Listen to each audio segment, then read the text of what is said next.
Hi అండి, అందరికీ నమస్తే. మీరు కనుక మన ఛానల్ ఫస్ట్ టైం చూస్తున్నట్లయితే కనుక మన ఛానల్ సబ్స్క్రైబ్ చేసుకోండి.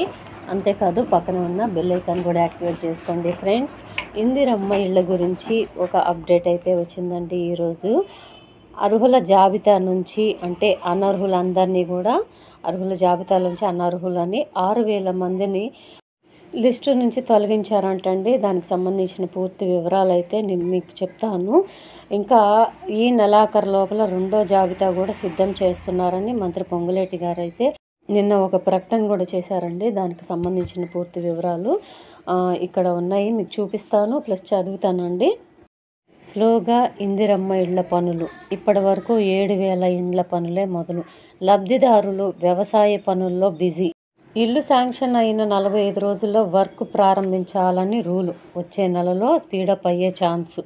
రాష్ట్ర ప్రభుత్వం ప్రతిష్టాత్మకంగా చేపట్టిన ఇందిరమ్మ ఇళ్ల నిర్మాణం స్లోగా జరుగుతుంది. లబ్ధిదారులకు ఇళ్ల మంజూరు పత్రాలు ఇచ్చిన బేస్మెంట్ పనులు ఇంకా ప్రారంభించలేదు. ఈ ఏడాది జనవరి 26న రాష్ట్ర వ్యాప్తంగా సుమారు 71,200 ఇండ్ల శాంక్షన్ చేసి గ్రామ సభల్లో లబ్ధిదారులకు మంత్రులు, ఎమ్మెల్యేలు ఇళ్ల మంజూరు పత్రాన్ని అందజేశారు. అయితే మంజూరు పత్రం తీసుకున్న 45 రోజుల్లోగా ఇళ్ల నిర్మాణం స్టార్ట్ చేయాల్సి ఉంటుందని స్కీమ్ గైడ్లైన్స్లో పేర్కొన్నారు. ఈ గడువు సోమవారంతో ముగియగా ఇప్పటి వరకు రాష్ట్ర వ్యాప్తంగా 7,000 ఇండ్ల పనులు మాత్రమే స్టార్ట్ అయినట్లు హౌసింగ్ కార్పొరేషన్ అధికారులు చెబుతున్నారు. సొంత జాగా క్లీన్ చేయడం, పునాదులు తీయడం, బేస్మెంట్ కట్టడం వంటి పనులు నిదానంగా సాగుతున్నాయి.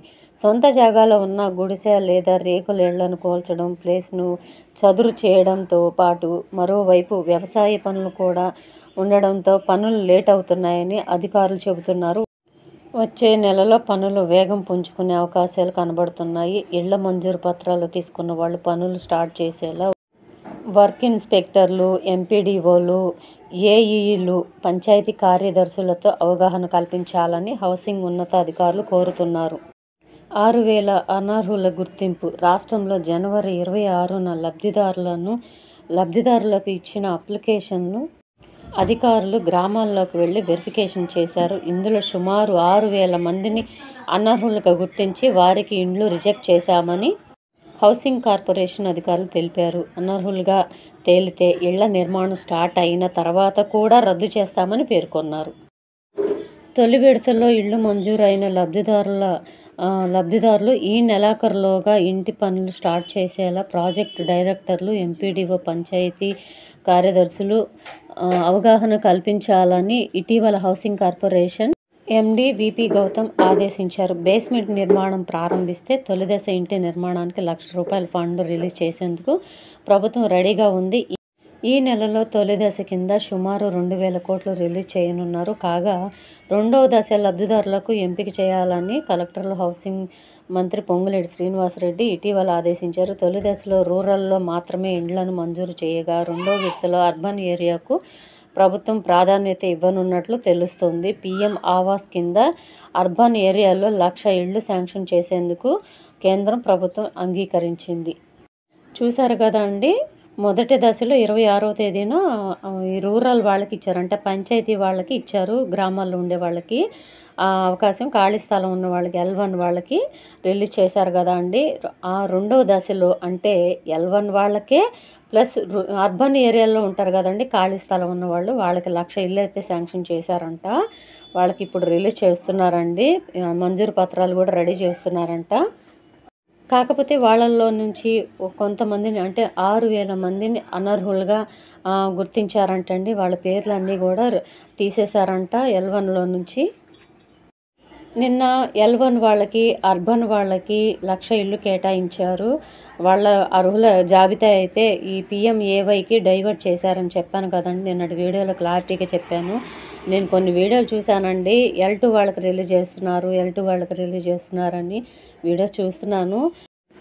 ఇది L2 వాళ్ళకి కాదండి, ఇప్పుడు రిలీజ్ చేసిన 1,00,000 ఇళ్ళు L2 వాళ్ళకి కాదు, L1 వాళ్ళకండి. పర్టికులర్గా చెప్తున్నాను మళ్ళీ L1 వాళ్ళకి, అర్బన్లో ఉండే వాళ్ళకి, ఖాళీ స్థలం ఉండే వాళ్ళకండి ఇల్లు కేటాయిస్తున్నారు. నిన్న వీడియోల ద్వారా కొన్ని కామెంట్స్ అయితే వచ్చినాయండి. ఏమనంటే ఇట్లా L2లో నుంచి లిస్టు తయారైంది, PMAYకి డైవర్ట్ అవుతున్నాయి. అప్పుడు డైవర్ట్ చేసేటప్పుడు కొంతమంది అనర్హులను పేర్లు, సర్వేయర్ పేర్లు, వీళ్ళ ఫోన్ నెంబర్లు అన్నీ కూడా తొలగిస్తున్నారు అని చెప్పాను కదా అండి. ఆ వీడియో ద్వారా కొంతమంది అయితే కామెంట్ చేశారండి. ఏమనంటే రాంగ్ ఇన్ఫర్మేషన్ అని పెడుతున్నారు, కాబట్టి మీకు క్లారిటీ ఇస్తున్నాను. ఇదిగో ఇక్కడ చూడండి. ముందైతే ఈ కామెంట్ చదువుదామండి, దాని తర్వాత మీకు ఎక్స్ప్లెనేషన్ ఇస్తాను నేను. అక్క, మాది సర్వేయర్ నేము మొబైల్ నెంబరు 2 వస్తలేదు. మేము గ్రీవెన్స్లో పెట్టాము. మాకు L2 రావాలి, కానీ L3లో వచ్చింది. చూసారు కదండి. మీరు సర్వేయర్ పేరు ఫోన్ నెంబరు పోయినాయి అని చెప్పేసి గ్రీవెన్స్లో కంప్లైంట్ పెట్టినా మిమ్మల్ని L3లోనే వేస్తారు. ఇది మాత్రం గ్యారంటీ. ఎందుకంటే వాళ్ళ పేర్లు అయితే అనర్హుల లిస్టులోకి వెళ్ళిపోతున్నాయి, అంటే అర్హులలో నుంచి తొలగిస్తున్నారు. ఇది దయచేసి గుర్తుపెట్టుకోండి. నేను అందుకని నాకు ఇన్ఫర్మేషన్ తెలిసింది కాబట్టి మీకు చెప్తున్నాను. ముందు సర్వేయర్ పేర్లు ఫోన్ నెంబర్లు తొలగిపోతే తర్వాత మీ పేరు కూడా తీసేస్తారండి అందులో నుంచి. మనకు తెలిసిన ఇన్ఫర్మేషనే మీకు చెప్తున్నామండి. ఈ ఇన్ఫర్మేషన్ కనుక్కొని మీకు చెప్తున్నాను. ముందైతే ఈ పేర్లు అన్నీ కూడా ఉంటాయి. ముందు సర్వేయర్ పేర్లు ఫోన్ నెంబర్లు ఉంటాయి, తర్వాత వాళ్ళ బెనిఫిషియర్ పేరు కూడా తీసేస్తారని తెలిసింది కాబట్టి వీడియో ద్వారా నేను తెలియజేస్తున్నాను. 2-3 వీడియోలు కూడా చేశాను దాని గురించి. సర్వేయర్ పేరు ఫోన్ నెంబరు ఎందుకు రావట్లేదు అనేది కూడా క్లారిటీ ఇచ్చాను. సో ఈ పేర్లన్నీ కూడా అర్హుల జాబితా నుంచి వీళ్ళ పేర్లు తొలగించడానికి కొన్ని రీజన్స్ అయితే, అంటే కొన్ని కండిషన్స్ అయితే పెట్టారు కదండి ఇందిరమ్మ ఇళ్ళకి. ఇవి ఉండాలి, ఇవి ఉండకూడదు అని చెప్పేసి కొన్ని కండిషన్స్ అయితే ఇచ్చారు. ఆ కండిషన్స్ ఏంటి అనేది కూడా నేను నెక్స్ట్ వీడియోలో చెప్తాను. తప్పకుండా మన వీడియోస్ను ఫాలో అవుతుండండి. నమ్మిన వారు మాత్రమే నమ్ముతారు, నమ్మని వాళ్ళకి మనం ఏం చేయలేం కదా అండి. మనకి ఇన్ఫర్మేషన్ తెలిసింది కాబట్టి చెప్తున్నాను.